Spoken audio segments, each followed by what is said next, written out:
Señoras y señores, de pie por favor, la Corte.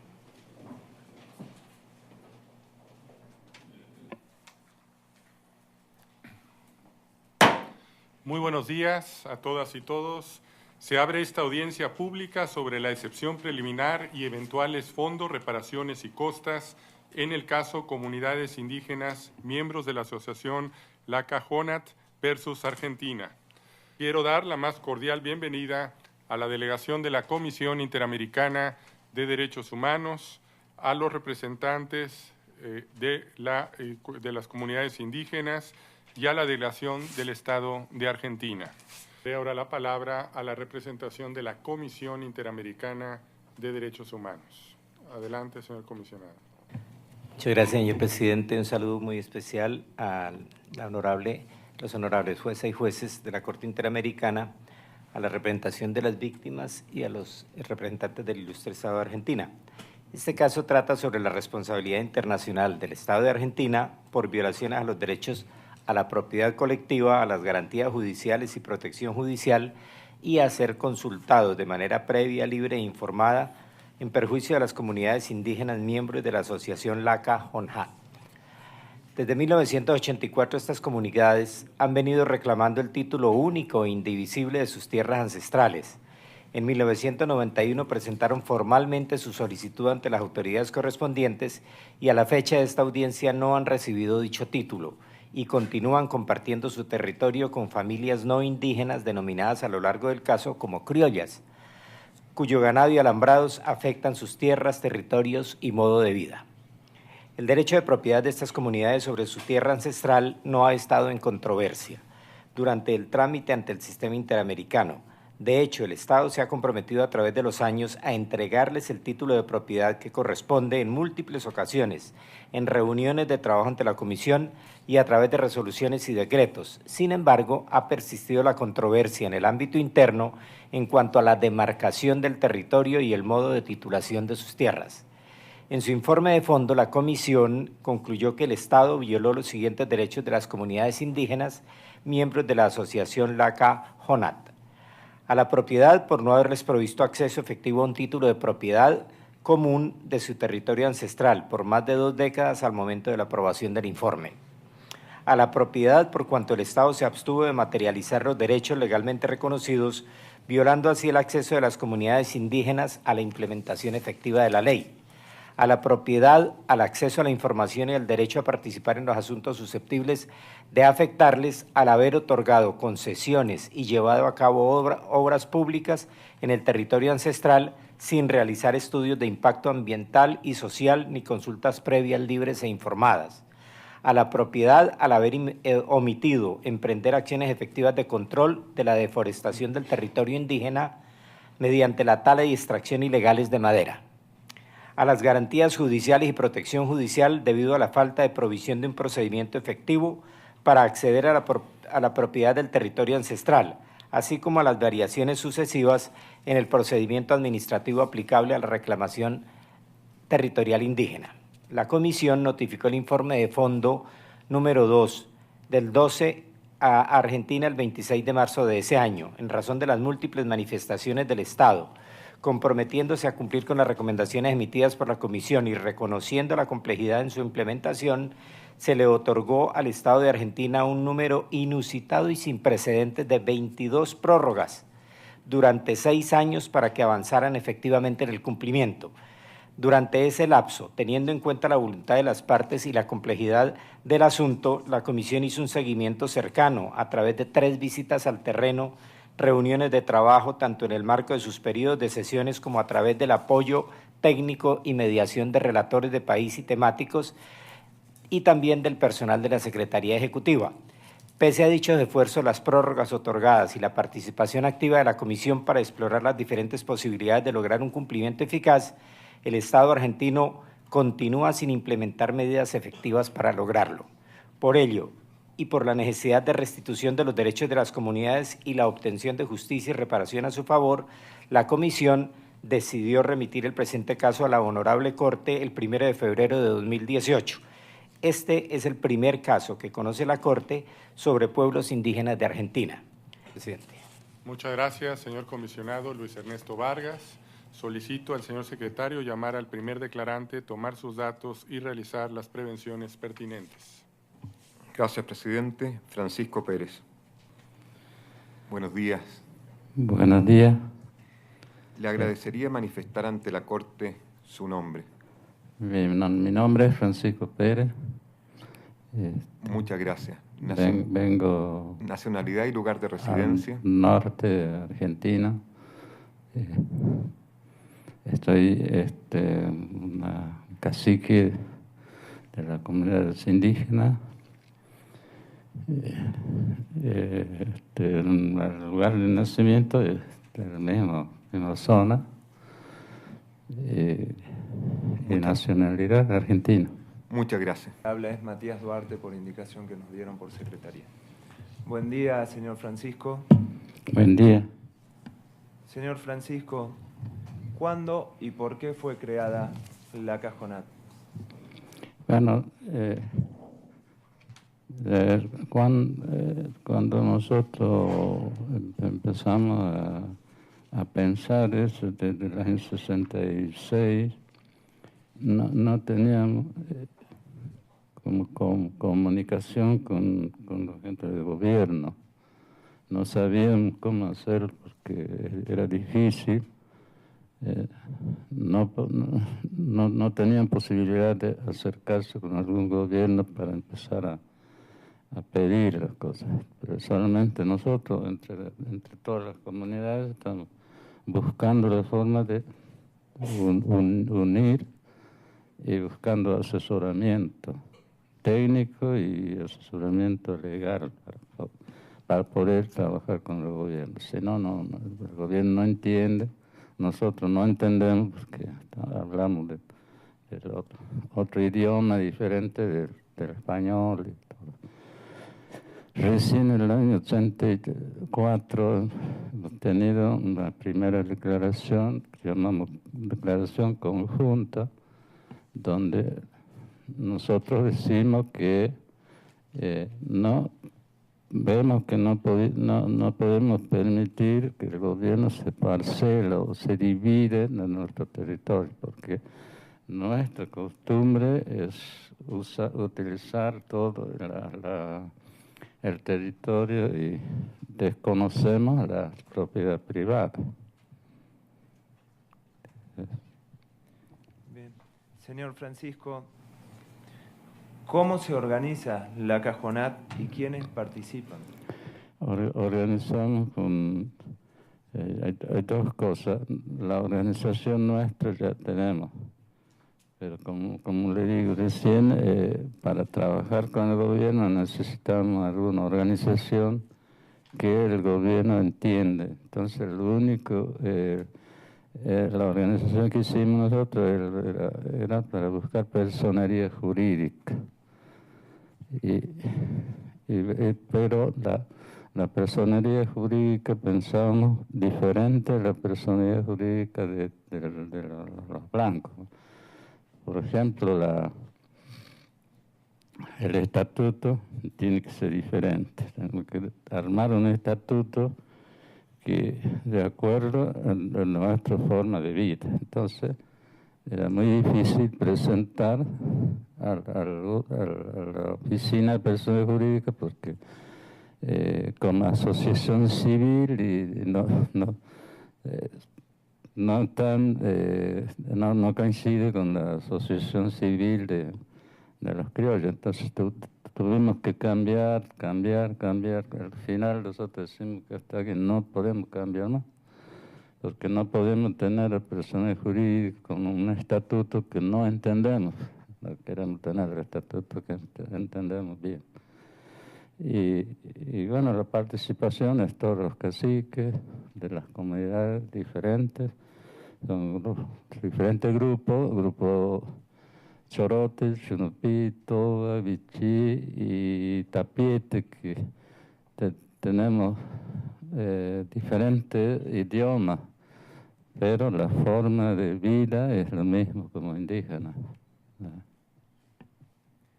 Señor Francisco, ¿Cuál es la relación de las comunidades indígenas con el monte, los árboles y el río? Bueno, la relación que tenemos nosotros en el monte es que, por ejemplo, la cacería es lo más primero, y después segundo, los árboles son para recolectar frutas, y también tenemos medicinas dentro del monte, ¿eh? Y el río es para pescado. Señor Francisco, ¿cuál es la relación entre el título único que reclaman y los usos que las comunidades indígenas le dan a su territorio? Bueno, desde el 84, la primera declaración, nos dijimos nosotros que cómo podemos hacerle entender al mundo blanco de por qué no queremos que lo parcela, por qué queremos título único. Porque la forma de manejar nosotros en el territorio, una comunidad de 20 kilómetros lo usan el mismo lugar donde usamos nosotros. Es decir, de pescar, de buscar miel, de buscar algarrobo, de buscar todo.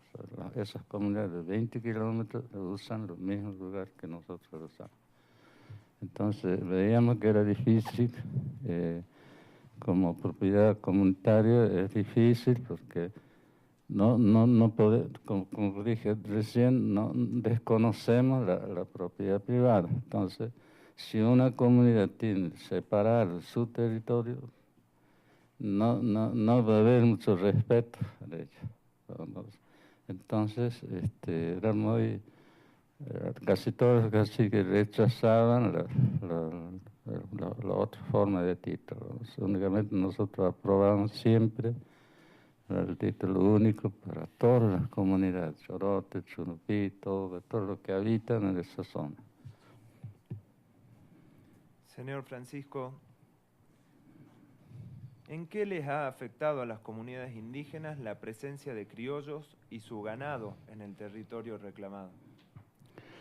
Bueno, la presencia de los criollos nos trae algunas veces un conflicto que tuvimos que ver cómo parar el conflicto entre ellos. La presencia de ganadería es lo que comen, todo lo que comemos nosotros. Ellos están, por ejemplo, los frutos del monte, ellos están abajo del árbol esperando los frutos que caen y comen. Y nosotros no tenemos tiempo para recolectar los frutos del monte. Y además, cuando hacemos un cerco para sembrar, vienen ellos y entran y comen todo. No tenemos fuerza para reclamar al dueño porque no sabemos quién es, ¿no? Porque los animales van sueltos, entran en cualquier parte. Muchas gracias al señor declarante, a los representantes. Corresponde ahora el interrogatorio al ilustre Estado de Argentina. Sí, señor presidente, buenos días, honorable Corte. El interrogatorio por parte del Estado lo va a formular la doctora Pamela Caletti, fiscal de Estado de la provincia de Salta. Con su venia, presidente. Permiso. Buen día, Francisco, ¿cómo estás? Buen día. Señor Francisco, ¿nos podrá decir si la Cajonat representa a todas las comunidades indígenas que hay en la zona? Yo soy coordinador en general de esta asociación indígena. Yo soy el que visito a todas las comunidades. Yo soy el que tengo familia en todas las comunidades, en Alto del Cielo, en todas las zonas. La zona de Bolivia también tengo otra familia, una persona ahí. Entonces, yo no veo ninguno que rechazan la Cajonat. La comunidad, ¿no es cierto? Los dirigentes tampoco es difícil decir que no están con la Cajonat. Si ellos dicen que no están con la Cajonat, nosotros no aceptamos porque ellos viven dentro del territorio donde reclamamos la Cajonat. Y además la Cajonat dice nuestra tierra, no dice tu tierra o mi tierra, es decir, nuestro, es para todos ustedes que están acá, ¿no? Entonces es muy difícil decir que no todo está con la Cajonat, porque 37 comunidades que empezaron eso, la división de hacer, ahora tenemos 91, más de 90 comunidades, pero ninguno de ellos dice que no está con la Cajonat. En este momento están esperando la vuelta de nosotros, esperando la información que vamos a llevar allá. O sea que no es que, porque si ellos dicen que no está en la Cajonat, yo como propio indígena, yo vivo, yo conozco, veo la familia, veo los hijos, veo los nietos, veo todo eso. No lo acepto que ellos están. Dice que está afuera. Ahora, la parte del Estado, ¿cómo se puede aceptar eso? ¿Cómo se busca a los que dicen que no está con la Cajonat? ¿Cómo solucionar ese problema? Si está en nuestro territorio y el territorio no debe ser parcelado. Perdón. Voy a reformular, don Francisco, la pregunta. Usted dice que usted no acepta que no estén. Yo le pregunto, ¿las comunidades que están en territorio están representadas por la Cajonat? Sí, el resto de las comunidades. Las comunidades están representadas por la Cajonat. Como le digo yo, como yo estoy todo el tiempo estoy con eso. Viene visita, viene pregunta, viene un cacique de 90 kilómetros para preguntar eso. No dice que no está con la Cajonat.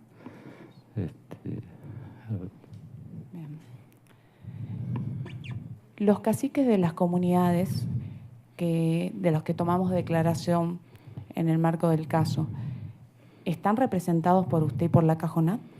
Las comunidades sí, pero los caciques tendrán otro mentalidad, no sé. Pero nosotros nos llama la atención y decimos porque ellos son gente que son empleados del Estado, son gente que cobra sueldo y no necesita más cambiar, no necesita más, pero su grupo de familia sigue sufriendo igual que los otros. Entonces tendrá algunos intereses o no, y nosotros no podemos rechazar a ellos, no podemos decir nada de ellos. Pero si usted, como gobierno, está a cargo de esto, si usted encuentra la solución de esto, me parece bien. Pero de mi parte no va a encontrar la solución. Bien. Don Francisco, ¿desconoce entonces la autoridad de los caciques respecto de sus comunidades? No desconozco, porque yo también soy cacique, ¿no? Y yo hablo con ellos, ¿no? No somos enemigos, los caciques somos los que reunimos todo el tiempo. Pero si un cacique, por ejemplo, los 5, el cacique, cuando tenemos reuniones, hemos tenido reuniones el primero de marzo pasado, donde se reuníamos nosotros más de 100 representantes, está ahí. Entonces no hay, pero es solamente el cacique que dice que no quiere estar con la Cajonat. Pero ¿cómo quiere? Esa es mi pregunta. ¿Cómo quiere? Si él tiene plan o usted tiene contestación para él, nosotros no desconocemos la autoridad nuestra, porque son caciques. Pero hasta que nos diga algo bien claro por qué, entonces sí lo aceptamos. Sí, le saco bien.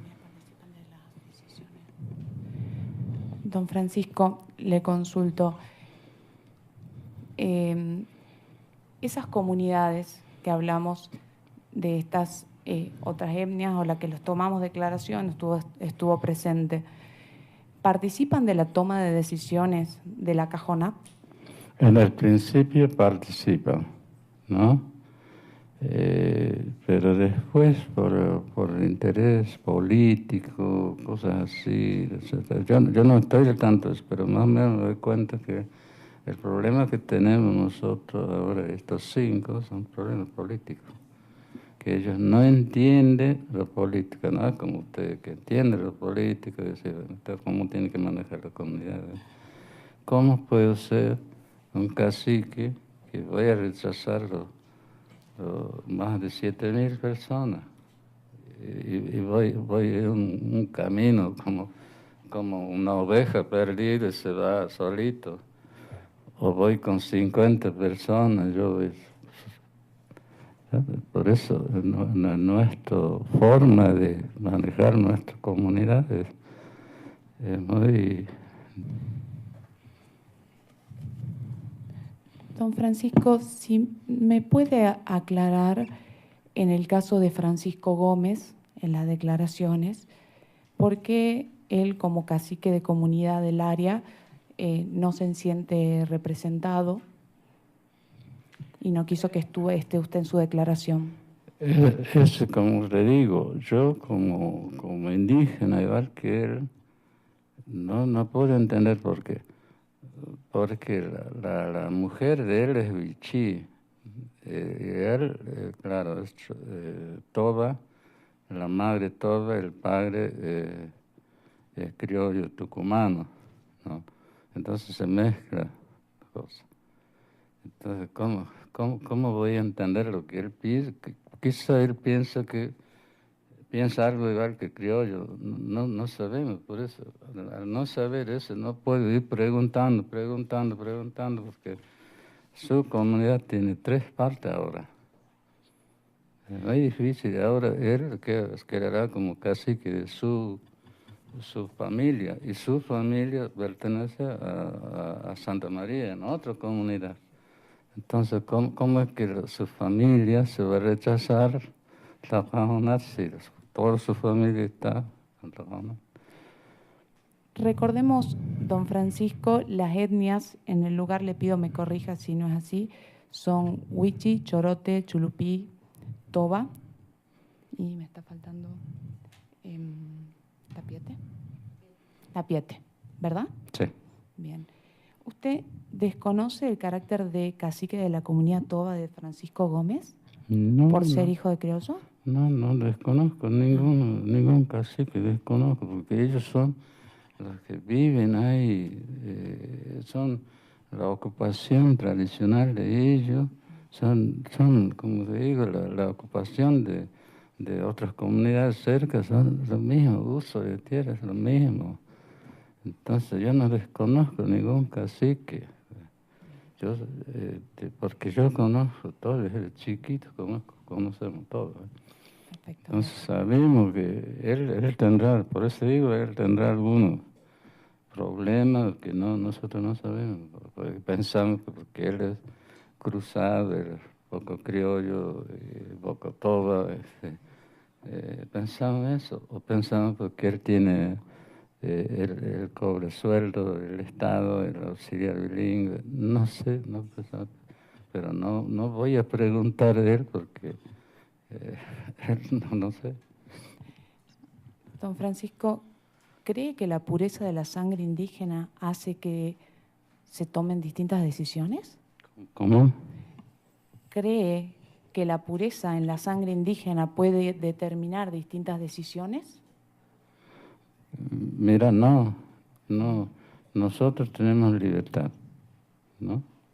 Para hacer lo que queramos, pero no queremos que alguien viene a decir eso, porque no es, yo puedo, mi mujer es poco chorote y yo soy bichí, y yo vengo de la otra comunidad de 90 kilómetros y mi mujer es chorote. Eso no tiene importancia de hablar eso, no tiene nada de importancia. Lo importante es el territorio de 400.000 hectáreas sin división. Nada más, esa es la... Perfecto. Honorable señores jueces, señora jueza, en nombre de las 91 comunidades que están dentro de este reclamo que venimos haciendo hace más de 30 años, y en nombre de nuestros abuelos que ya no están, se fueron con la esperanza de tener el título, pero no lo vieron. Seguimos nosotros los nietos con esa esperanza de que desde aquí se nos dé una solución justa, porque eso es lo que nosotros queremos. Y otra es que los trabajos que hicimos con tanto esfuerzo para llegar a un acuerdo, conseguir porque por medio del reclamo de nosotros se consiguió el decreto 1498, creo que es, en conjunto trabajando con las familias criollas, que se siga, que se acelere esto, que se termine de trasladar los animales, porque eso es lo que queremos. Siempre desde la asociación y desde las comunidades queremos que haya una solución justa para los dos pueblos que reclaman estos territorios. Muchas gracias. Además, este caso ofrece una importante oportunidad en materia de DESCA para la Corte. El informe de fondo fue emitido en el año 2012 y con posterioridad tuvo lugar un importante giro jurisprudencial que ha llevado a la Corte a declarar violaciones directas del artículo 26 de la Convención. La Comisión considera que en atención a los alegatos de los representantes, esta es la primera oportunidad de esta Corte de dar efectos a dicho cambio jurisprudencial en un caso de tierras, territorios y recursos naturales de los pueblos indígenas. Además, en su informe de fondo, la Comisión concluyó que el Estado argentino violó los derechos consagrados en los artículos 8 y 25 de la Convención en conexión con el artículo 21 y 2 de la misma, toda vez que no se cumplieron los derechos igualmente reconocidos a las comunidades mediante decretos provinciales, ni se proveyó a las comunidades un procedimiento específico claramente regulado e idóneo para hacer valer su derecho a la propiedad colectiva. Sobre el segundo punto, la responsabilidad del Estado en cuanto a no trabajar respecto de la tala ilegal de bosques y la falta de consulta previa, en su informe de fondo la Comisión concluyó que ninguna de las obras públicas emprendidas por el Estado de Argentina en territorio ancestral, como tampoco la concesión otorgada para la exploración de hidrocarburos, cumplieron la consulta previa, libre e informada, ni se realizaron los estudios de impacto ambiental y social requeridos a que tienen derecho las comunidades indígenas. La Corte ha señalado que cuando se trata de planes de desarrollo o de inversión a gran escala que podrían afectar la integridad de las tierras y recursos naturales de los pueblos indígenas, el Estado tiene la obligación no solo de consultar, sino también de obtener su consentimiento. Esta omisión constituyó una violación, además del derecho a la propiedad colectiva, del derecho de acceso a la información establecido en el artículo 13 de la Convención, así como del derecho a participar en los asuntos susceptibles de afectarles previsto en el artículo 23 de la misma. Por último, la jurisprudencia interamericana ha incorporado explícitamente en el ámbito del derecho a la propiedad colectiva protegido por la Convención los recursos naturales y tradicionalmente utilizados por los pueblos indígenas vinculados a las culturas, incluyendo usos tanto estrictamente materiales como otros de carácter espiritual o cultural.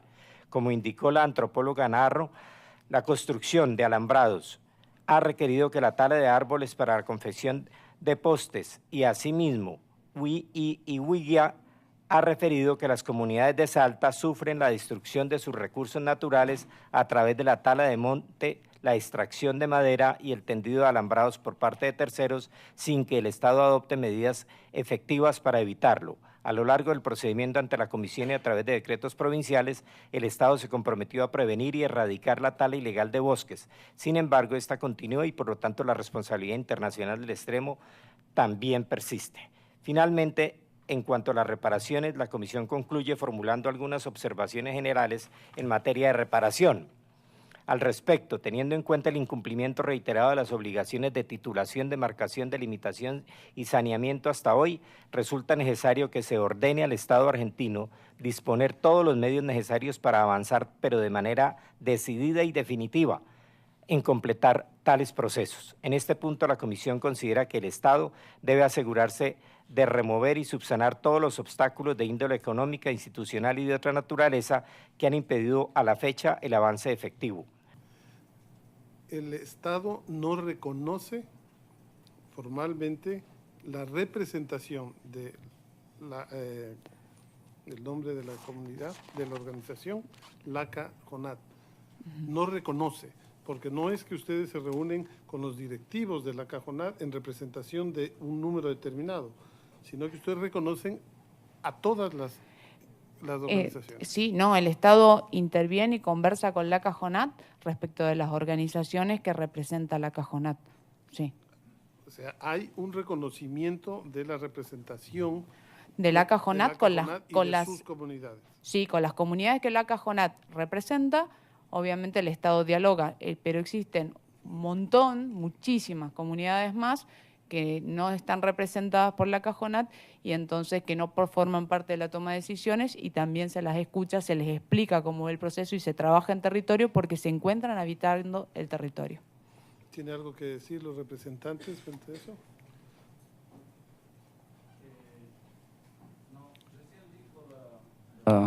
La doctora que son muchísimas las comunidades. Quisiera que me lo nombre estas comunidades que no están dentro de la Cajonat. Nosotros lo que tenemos entendido son 5 comunidades